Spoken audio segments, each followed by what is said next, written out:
Alright guys, how's it going? So in my last video, Nvidia Turing RTX analysis and performance predictions, I actually revised downwards my performance prediction for Turing compared to Pascal. The leaked document I got suggested 50% more performance between a Pascal card like the GTX 1080 and the new incoming Turing RTX 2080. The leak said 50%. My analysis of the situation though is that we're likely looking more at 25%. Let's say ballpark 20 to 30%. As it happens, as I was uploading this video, I was notified of this blog over at Nvidia.com, GeForce RTX, a beast for today's games and tomorrow's. And pretty quickly at the top we see that Nvidia are keen to point out that right out of the box, Turing gives a huge performance upgrade for games you're playing now.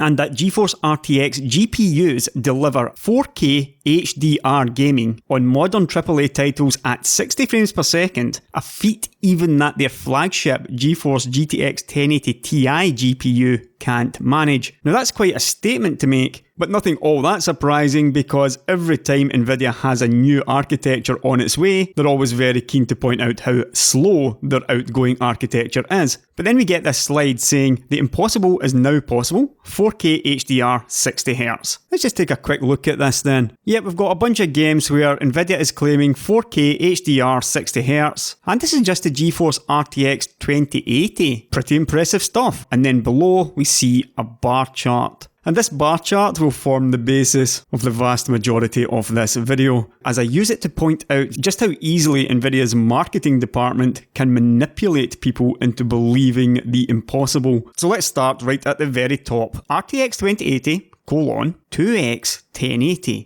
So the suggestion here is that in this chart we are seeing one RTX 2080 up against two GTX 1080s. This alone at the top is just incredibly deceitful. But you might think, well, surely nobody's going to fall for that. Clearly there is no way that this RTX 2080 can be beating two 1080s by such a huge margin. But over at Video Cards, where I first saw this leak, here we quite clearly see some people falling for it. Yeah, you realise this is two 1080s in SLI. People actually fall for this stuff, and Nvidia's marketing knows it. What they actually mean by this is one RTX 2080 has twice the performance of one GTX 1080, which alone is pretty impressive stuff until you look at what they actually mean by that. So the next thing to look at on this chart would be this, the legend. We've got the grey bar of the GTX 1080, the darker green bar of the RTX 2080, and the lighter green bar of the RTX 2080 and their new technology DLSS. And as you can see, the 2080 does very well with DLSS, well enough in fact for Nvidia to just about get away with the claim that one RTX 2080 is twice the performance of one GTX 1080. But what is this DLSS magic? Well, right below the chart, in fact, it tells us, for game after game, Turing delivers big performance gains, see the chart above, and those numbers get even bigger with Deep Learning Super Sampling, or DLSS. And DLSS takes advantage of our tensor core's ability to use AI. So what they're actually benchmarking here is not apples to apples, because the 2080 is able to perform DLSS, while the 1080 isn't. We simply don't know enough about this technology yet to make a statement. And this was also mentioned over at AnandTech, where they released an article on this same topic. And their conclusion was pretty much that ultimately the matter of DLSS is somewhat nuanced, and there isn't really much we can add to that at the moment. In general though, when comparing graphics cards from architecture to architecture, you would want an apples to apples comparison. And in fact, Cortex on Twitter created his own exclusive correct version of the 2080 versus 1080 graph. At the top we see Nvidia's version, and at the bottom we have the no bullshit edition, which has removed all of the DLSS results. Another YouTuber added figures to the chart, again concentrating simply on the 1080 versus 2080 non-DLSS performance. And as you see, the benchmarks are ranging from 33% up to 59% higher, depending on the title. And overall, we're looking at 47% faster, so indeed almost reaching the 50% that my leak suggested. And assuming that these numbers are true, and I wouldn't for a second suggest that these numbers aren't true, simply falsifying benchmark numbers would be too low even for Nvidia's marketing to stoop. So with the assumption that these figures are correct, performance ranging from between 33 and 59% higher generation to generation, all that's left is to look at how they got to those numbers. And the only hints we have left on the chart, right down the bottom, we've got a list of games and we have this data measured at 4K resolution. And right now is where the video starts to get interesting. So where I'm going to start with my analysis here will be at this 4K resolution part. We can argue all day about whether or not the GTX 1080 is a 4K graphics card. In my opinion, it is not a 4K graphics card. And in fact, about a year ago when I did my MSI 1080 Ti Gaming X review, where I declared this card as being the only card that matters, it was my opinion that even the 1080 Ti Gaming X was not really a 4K gaming card.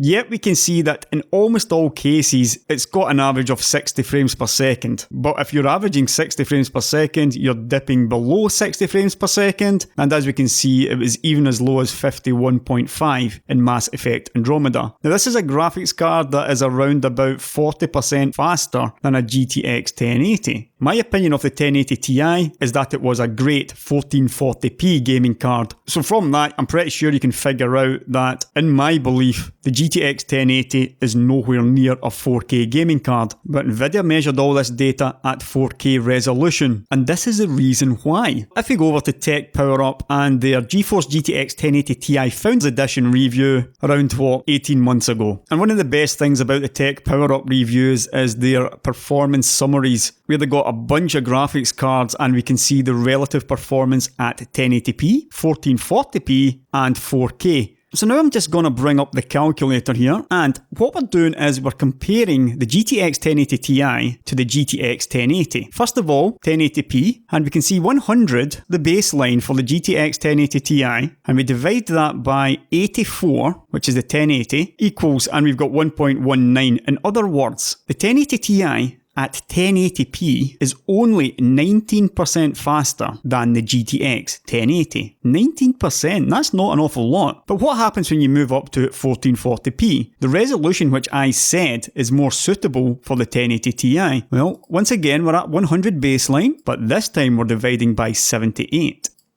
And all of a sudden, what was only a 19% lead is now a 28% lead. And when you move up to 4K, again 100 as a baseline for the Ti, and 74, and we now find that the 1080 Ti is 35% faster than the GTX 1080. We've gone from 19% at 1080p, 28% at 1440p, and now we're at 35% faster at 4K. This is all the same games being run at the same settings. The only difference is the resolution. If we head over to AnandTech now for their 1080 Ti Founders Edition review. I normally use AnandTech for the teraflops charts because I can't be bothered working it all out myself. And according to their chart, we're looking at 11.3 teraflops for the 1080 Ti and 9 for the GTX 1080. To be frank here, the differences in boost clock from card to card make this very difficult to figure out. But as a guideline, it's not a bad measurement. To get the true performance reflection of these cards, we're basically talking about shader power here. That's what your teraflops are. So 11.3 divided by 9 would give us 25.5%. That would be a kind of decent average point of where you would expect the GTX 1080 Ti to be above the 1080 if everything else was equal. At 25.5%, pretty close actually to that 28% that we saw over at Tech Power Up and 1440p. That's another reason why I believe 1440p is a far better measurement of gaming performance, and certainly at this level of card where everybody who has a 1080 or above really ought to be playing at 1440p or above. But why is it only 19% at 1080p and why is it 35% at 4K? Well, one of the main reasons for this would be bandwidth. Basically, how fast the memory subsystem is of each of these cards. Now, we don't actually have any bandwidth measurements over at AnandTech, but Nvidia provides this themselves. On their own website, you simply call up the card and look at the specs. Click on View Full Specs, and we can see here, under memory specs, we've got 484 gigabytes per second memory bandwidth for the 1080 Ti. And now calling up the 1080 specs,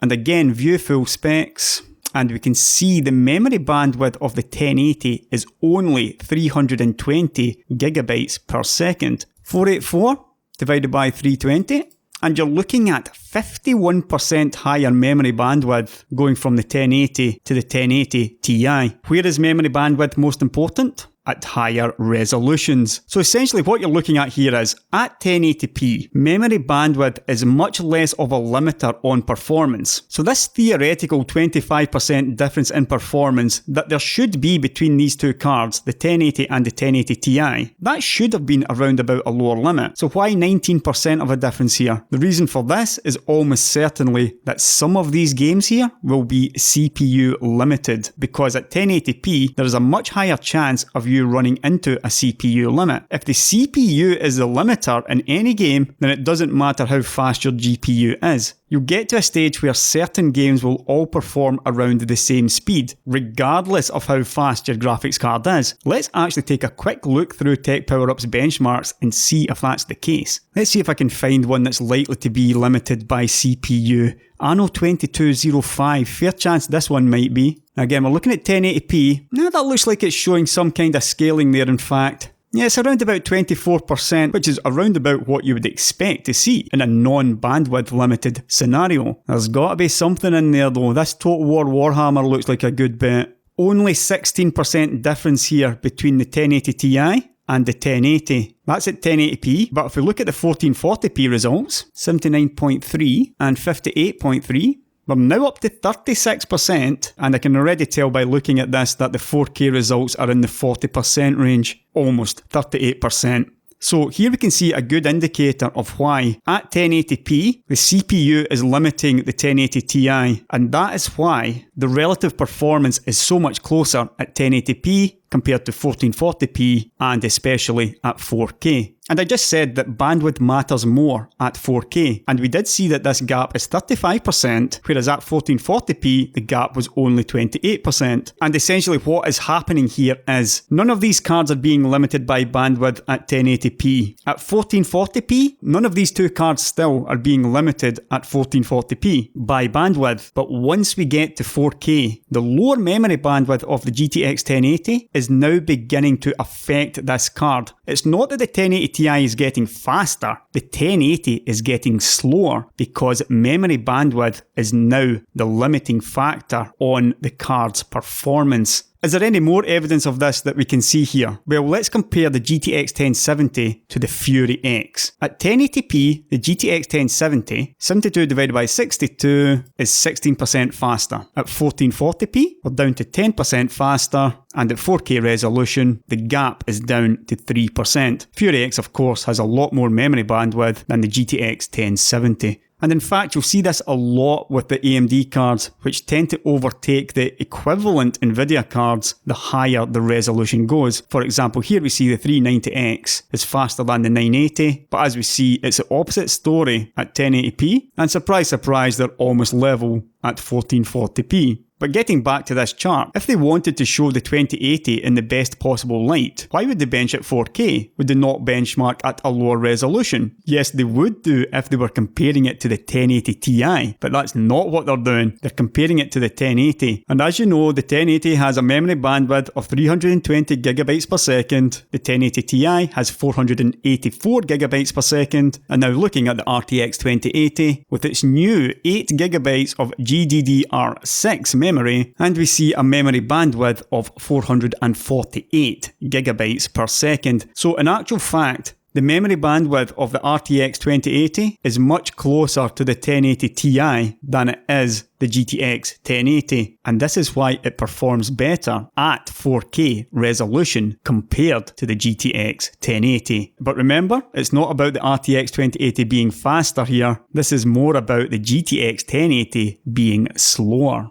But if we just go with Tech Power Up's numbers and assume that you're going to be gaming 1440p with this 2080, you can basically remove 7% off of these numbers and you're now at around 40% faster at 1440p. But on closer inspection of the game list, it becomes obvious that there is something else afoot here. First of all, on the left hand side you've got Epic Infiltrator, which is a demo and not something that I would include in any benchmark. But next up, 4 games: Final Fantasy, Hitman 2, Shadow of War and Mass Effect Andromeda, all running HDR. This was actually the first thing that jumped out at me, because I recalled an article a few weeks ago, actually a month ago now, over at Computer Base as usual. An article titled "Nice Games with HDR? Benchmarks Show Lower Performance on AMD and Nvidia." I'm going to take issue with this title because, as you will soon see, one of these companies' products is dramatically affected by HDR, whereas the other one isn't. You can probably figure out which one is which. But the test goes like this. Computer Base grabbed a GTX 1080 and an RX Vega 64 and created benchmarks of 12 different games using SDR and HDR. And all games run at 4K resolution with a variety of settings. As you can see, certainly not all at maximum settings. And just going over the page, and the very top performance rating quite clearly shows the issue. The Vega 64 SDR comes in just at the top, just beating the GTX 1080 SDR. And then just behind that comes the Vega 64 with HDR, but a long way behind comes the GTX 1080 with HDR. And individual games show extreme differences, but in most cases, Pascal performs pretty poorly with HDR on, whereas Vega is barely affected in most games.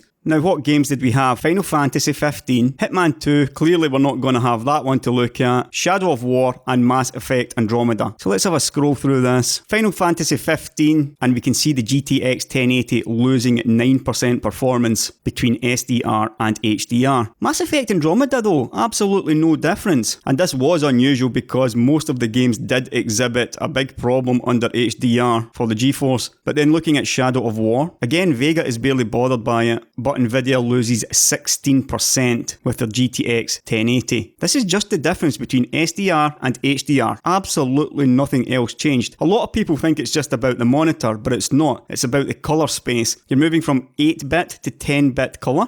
And the speculation here is that the 10-bit colour is less compressible than 8-bit colour under Pascal. I've shown images of how it works side by side. We can see the massive savings in certain games. However, and this is speculation, under the 10-bit colour, under HDR, textures and the frame buffer is basically less compressible, meaning that there is an extra hit on the memory bandwidth. And it can be really quite pronounced. For example, on Destiny 2, the 1080 loses 20% performance. This one was pretty interesting as well over at Hardware Unboxed just over a week ago. Does enabling HDR and G-Sync HDR impact game performance? Now, Tim did a bunch of benchmarks here and discovered something very curious regarding G-Sync and HDR. But if we just take a quick look at some of the results here we can see this was using a Titan X, by the way. So Titan X should be much less affected by bandwidth because the Titan X has, 500 gigabytes per second bandwidth. So even at 4K, you would expect Pascal Titan X to be less affected. And as we see, there's only a small effect here at Star Wars Battlefront 2. 67.3 divided by 64.3.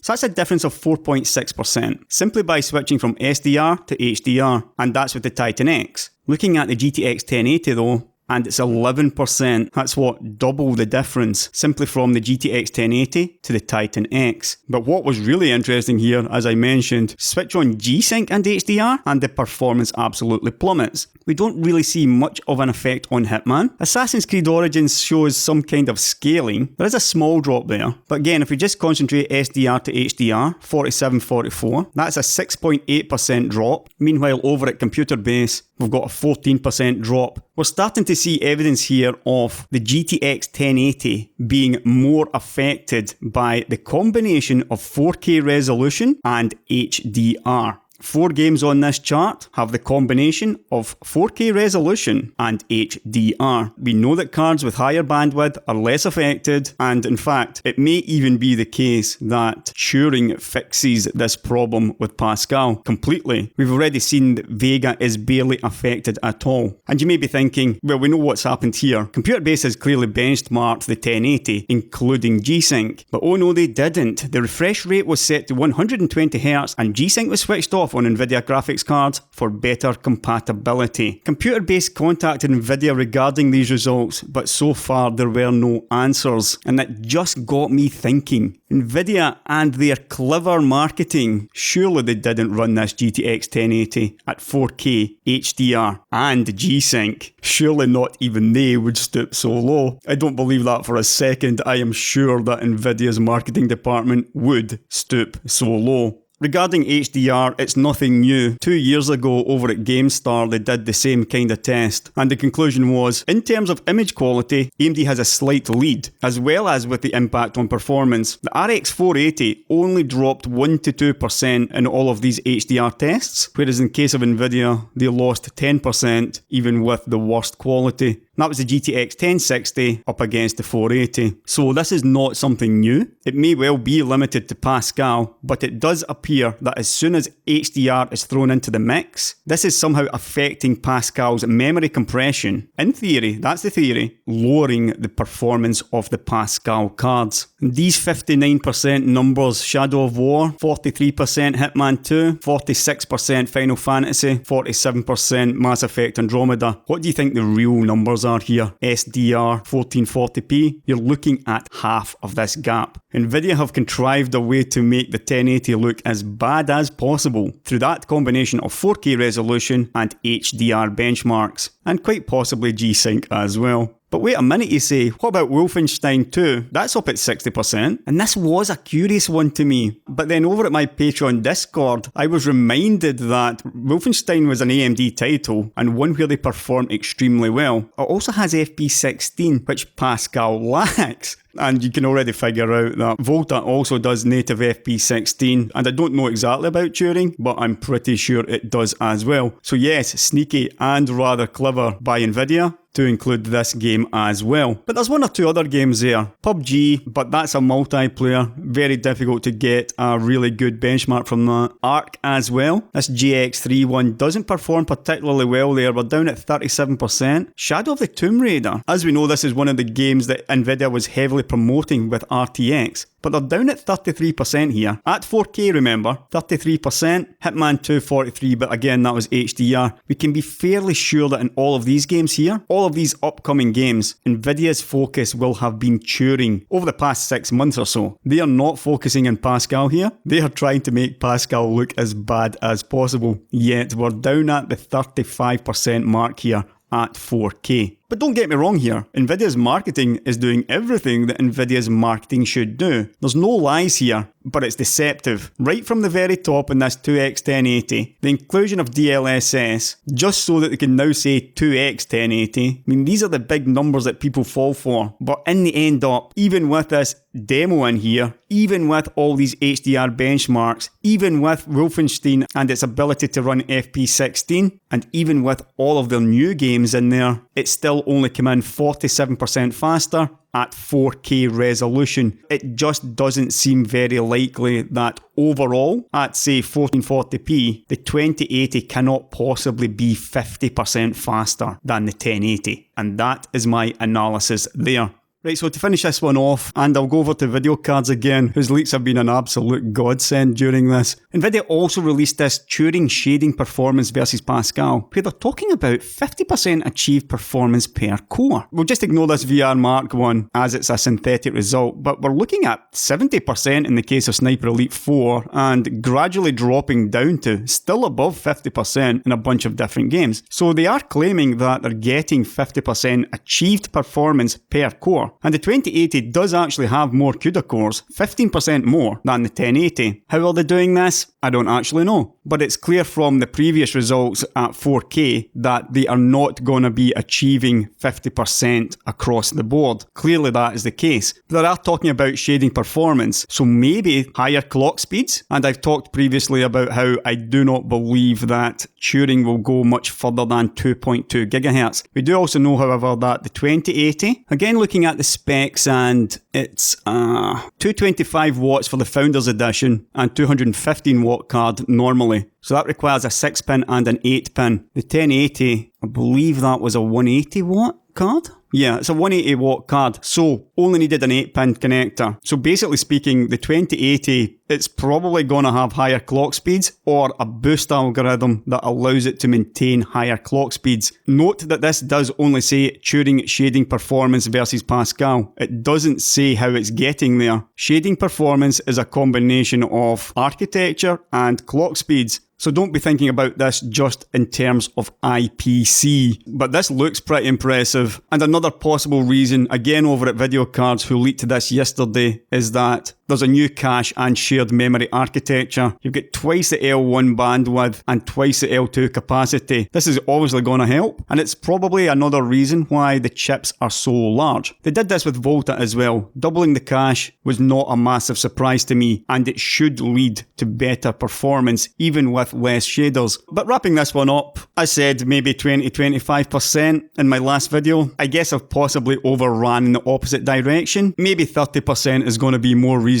We're talking about 1440p and not a bunch of HDR benchmarks, but time will tell. If I ends up being wrong, honestly, in my opinion, I don't really care about the performance here. Like I said in the previous video, I'm more interested in the technology. 25% over Pascal, a lot of people going to be upset by that. I don't care. If it comes in at 50% higher than Pascal, with all of this new stuff in it, then to me, you're looking at one of the best graphics architectures ever. And there's a bunch of stuff in there like DLSS that just makes me think, AMD is in so much trouble here. And I'm pretty sure I'm going to get plenty of videos out of Turing. Architecturally, it looks like a masterpiece to me. But I'm done with this one. Really, this was all about Nvidia's deceptive marketing and how not to fall for this crap. And I know that many of you already know most of this stuff, but I've been getting email after email, message after message, people saying, look, it does 50% faster. If this is the best it can do, there is no way Turing is 50% faster on average at anything less than 4K and a bunch of HDR games. But as always, don't forget to like and subscribe. Check out my video links in the description below, and I'll be back at some point next week with a long promised video. We'll catch you later, guys.